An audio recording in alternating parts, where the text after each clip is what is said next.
Hello guys. पिछले video में हमने वेक्टर स्पेस की डेफिनेशन और कुछ इम्पॉर्टेंट प्रॉपर्टीज़ देखी थी।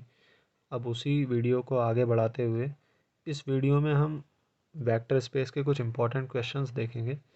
उन्हीं में से एक इम्पॉर्टेंट क्वेश्चन है ये, let we be the set of ordered pair z1 z2। हमको वी एक सेट दे रखा है जो ऑर्डर्ड पेयर्स कंटेन करता है z1 z2 की फॉर्म के। यहाँ हमको स्केलर मल्टीप्लिकेशन दे रखी है वी में, जो कि a z1 z2 is equal to a z1 a z2 इस फॉर्म से कनेक्टेड है। और एडिशन दे रखा है z1 z2 plus w1 w2 दो एलिमेंट्स का, जो आगे जाकर कुछ इस तरीके से कन्वर्ट हो जाता है। यहाँ z1 z2 w1 और w2 सभी कॉम्प्लेक्स नंबर्स हैं और a जो स्केलर हमने यूज़ करा है वो रियल नंबर है। चलिए स्टार्ट करते हैं इसे सॉल्व करना। हमने पिछले सेक्शन में देखा था कि वेक्टर स्पेस को प्रूव करने के लिए तीन मेजर कंडीशंस को सेटिस्फाई कराना पड़ता है। उन्हीं में से सबसे पहली कंडीशन थी कि जो सेट दे रखा है उसको अबेलियन ग्रुप की सारी कंडीशंस फॉलो करनी पड़ेंगी। तो अबेलियन ग्रुप की फर्स्ट कंडीशन लेते हैं,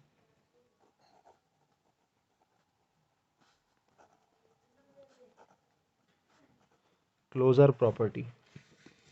क्लोजर प्रॉपर्टी के लिए मान लिया z1 z2 b का एक एलिमेंट है और w1 w2 ये भी b का ही एक एलिमेंट है।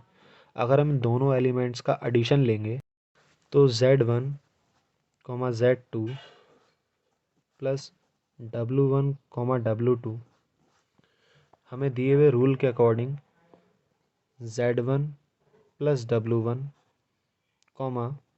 z2 प्लस w2 में कन्वर्ट हो जाएगा।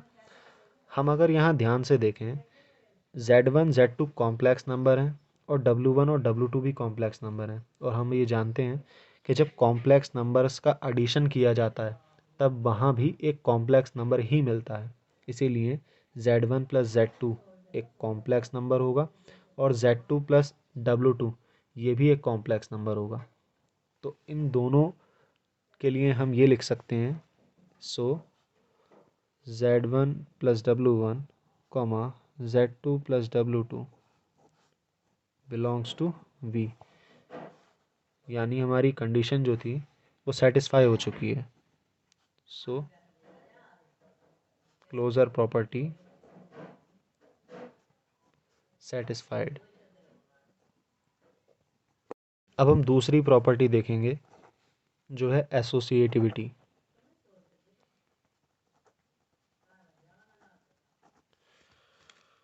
हम कंसीडर कर लेते हैं कि z1 z2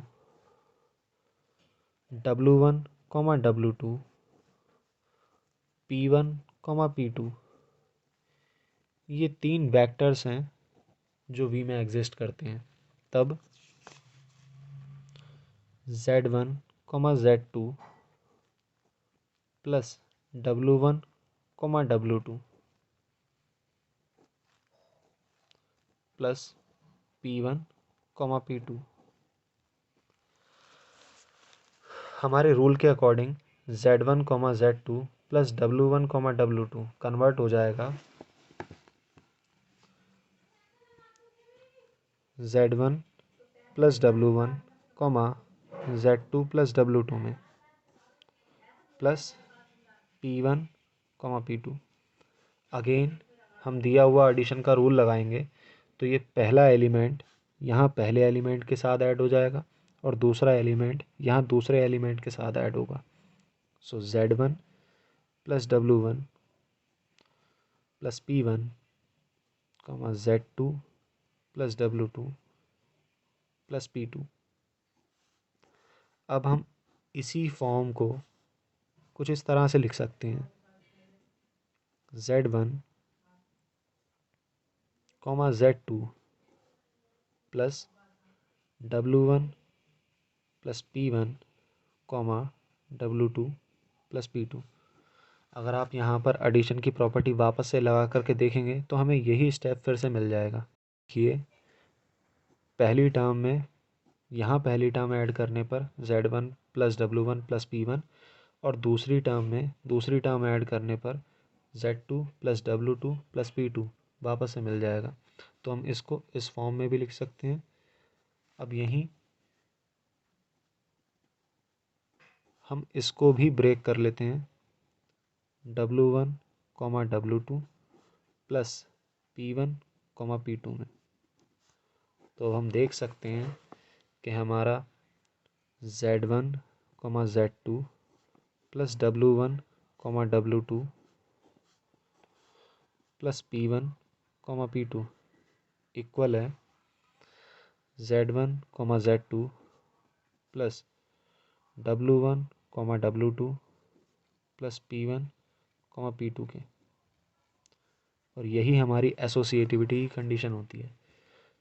तो हम कह सकते हैं सो एसोसिएटिविटी सेटिस्फाइड। नाउ अब हम थर्ड कंडीशन देखते हैं जो है एग्जिस्टेंस ऑफ आइडेंटिटी।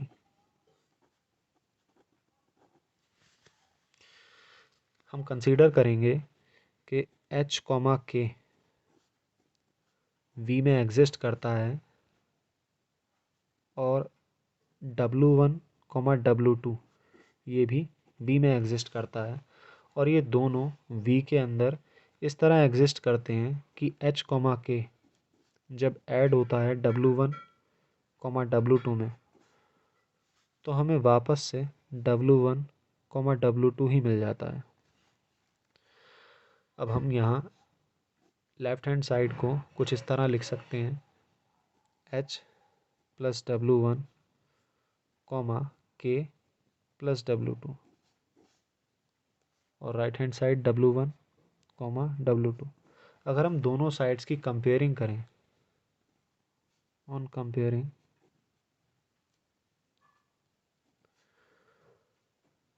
बोथ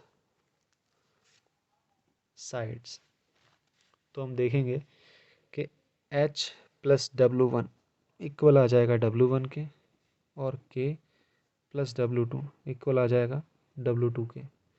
यहाँ से हमें ये मिलेगा कि H इक्वल है 0 के और K इक्वल है 0 के।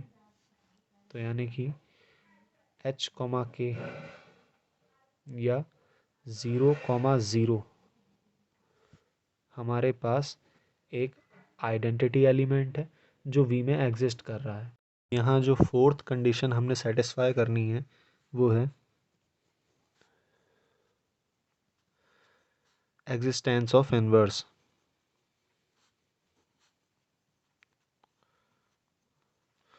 सो इस कंडीशन को दिखाने के लिए हमने कंसीडर कर लिया for every W1 W2 belongs to V there exist W1 dash W2 dash belongs to V such that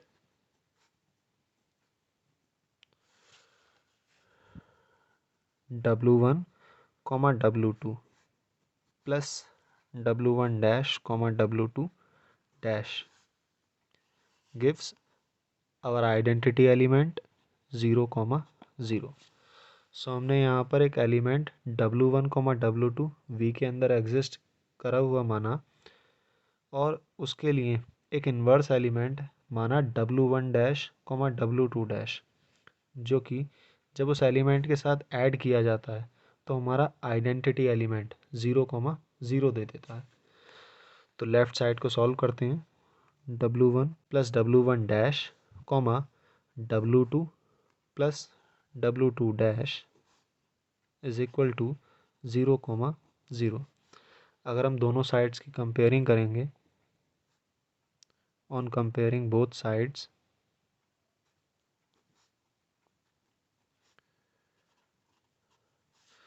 तो हम देखेंगे कि W1 plus W1 dash is equal to 0 and W2 plus W2 dash is equal to 0. So W1 dash is equal to minus W1 and W2 dash is equal to minus W2.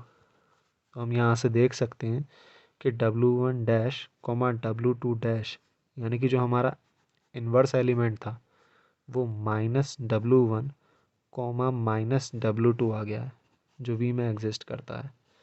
तो हमारा inverse element यहाँ exist कर रहा है और existence of inverse वाली जो property थी वो सेटिस्फाई हो चुकी है। नेक्स्ट कंडीशन है कॉम्यूटेटिविटी।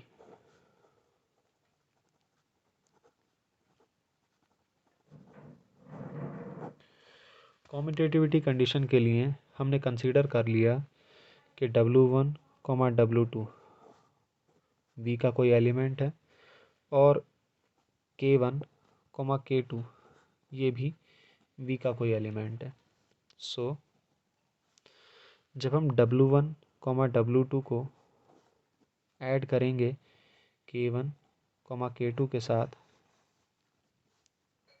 तब प्रॉपर्टी के हिसाब से W1 plus K1 comma W2 plus K2 ये हमारा राइट हैंड साइड बन जाएगा। जो ये कॉम्प्लेक्स नंबर्स हैं एडिशन हो रहा है, आंसर वही मिलेगा, चाहे K1 को आगे लिख लो चाहे W1 को पीछे लिखो, उससे कोई फ़र्क नहीं पड़ेगा। तो हम इसी साइड को कुछ इस तरीके से लिख सकते हैं K1 plus W1 comma K2 plus W2। अब इसी को हम वापस से रिड्यूस्ड फॉर्म में लिख देंगे K1 K2 plus W1 comma W2। यहाँ से हम देख सकते हैं कि हमारी कॉम्यूटेटिविटी की कंडीशन सेटिस्फाई हो चुकी है, यानी कि हमारे पास V के लिए सारी अबेलियन प्रॉपर्टीज़ जो हैं वो सेटिस्फाई हो गई हैं और हमारे क्वेश्चन का पहला पार्ट ख़त्म हो चुका है। अब बात करेंगे सेकंड पार्ट की तरफ। तो सेकंड कंडीशन के लिए हमको स्केलर मल्टीप्लिकेशन प्रॉपर्टी दिखानी पड़ेगी। उसके लिए हमने कंसीडर किया कि A कोई स्केलर है जो फील्ड R को बिलोंग करता है और W1 कॉमा W2 एक ऐसा एलिमेंट है जो V को बिलोंग करता है, यानी कि एक वेक्टर है।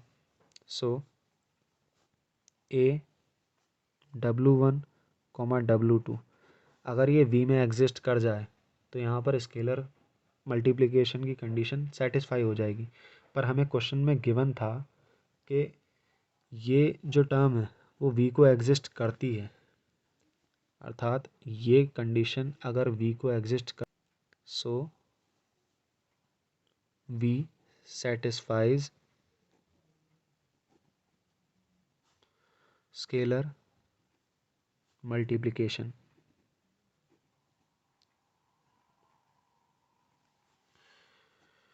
नाउ लास्ट कंडीशन में 4 प्रॉपर्टीज़ आती थी, उन चारों प्रॉपर्टीज़ को देखेंगे।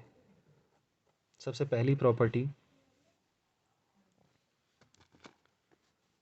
मान लिया एक A स्केलर R में बिलोंग करता है और अल्फ़ा जो कि Z1 कॉमा Z2 है और बीटा जो कि W1 कॉमा W2 है, ये दोनों V में एग्जिस्ट करते हैं।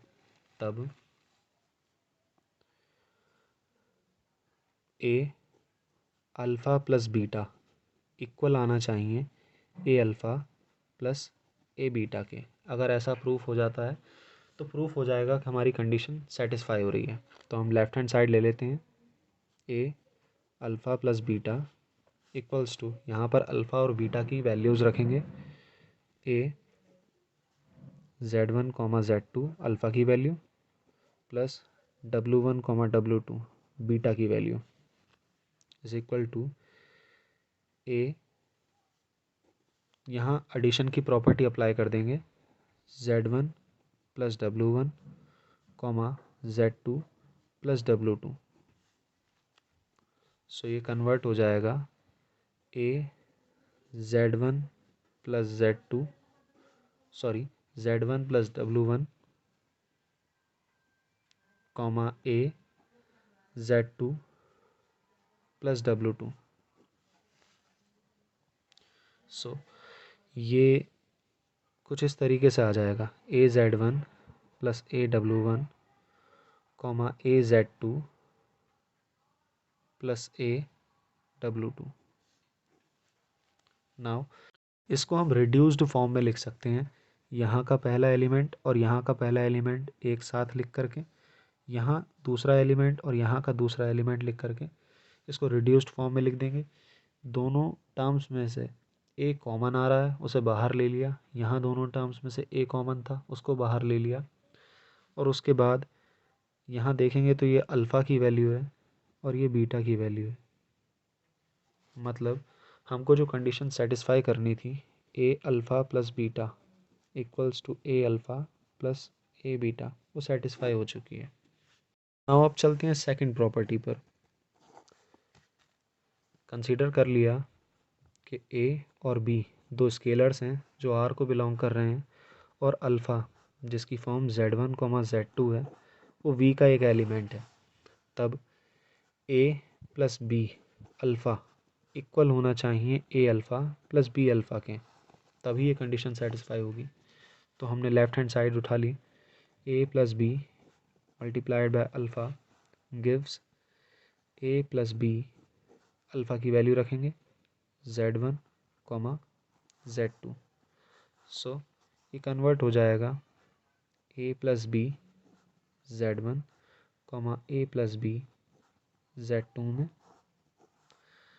यहाँ ये रिड्यूस हो सकता है इस फॉर्म में, AZ1 plus BZ1 AZ2 plus BZ2। इसी को हम कुछ इस तरह से लिख सकते हैं, AZ1 AZ2 plus BZ1 BZ2। यहाँ दोनों टर्म्स में से ए बाहर ले लेंगे Z1 Z2, और यहाँ दोनों टर्म्स में से बी बाहर ले लेंगे Z1 Z2। सो ए अल्फ़ा प्लस बी अल्फ़ा, यानी हमारी कंडीशन सेटिस्फाई हो चुकी है। ना अगली कंडीशन देखेंगे। इस कंडीशन के लिए मान लिया ए और बी दो स्केलर्स हैं जो आर को बिलोंग कर रहे हैं, और अल्फ़ा जिसकी फॉर्म Z1 Z2 है वो वी का एक एलिमेंट है। सो ए बी अल्फ़ा इक्वल होना चाहिए ए बी अल्फ़ा के, तभी ये कंडीशन सेटिस्फाई हो पाएगी। तो चलिए लेफ्ट हैंड साइड ले लेते हैं, a b alpha is equal to a b, alpha की वैल्यू रखेंगे Z1 Z2। सो हमारा ए बी Z1 के साथ भी चला जाएगा और ए बी Z2 के साथ भी चला जाएगा। यहाँ दोनों ही टर्म्स में से ए बाहर लिया जा सकता है, BZ1 BZ2। सो ए यहाँ से बी बाहर लेंगे तो Z1 Z2, और हम इसको कुछ इस तरह लिख सकते हैं, ए बी अल्फ़ा, यानी हमारी कंडीशन सेटिस्फाई हो चुकी है। आते हैं थर्ड पार्ट की फोर्थ कंडीशन पर, जो कि हमारी लास्ट कंडीशन है। इस कंडीशन के लिए मान लिया 1 फील्ड आर का यूनिट एलिमेंट है और अल्फ़ा जिसकी फॉर्म Z1 Z2 है वो वी का एक एलिमेंट है।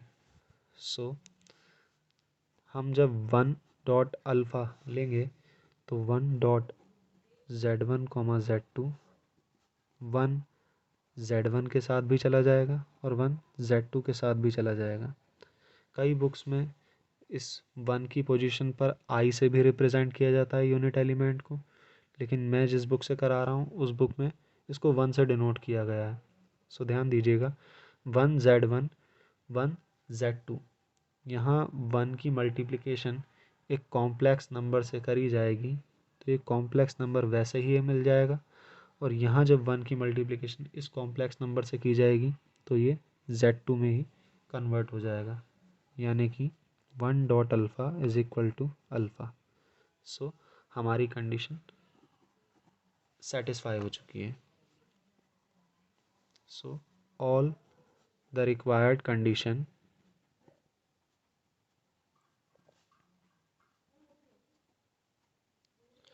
are satisfied. Thus, V is a vector space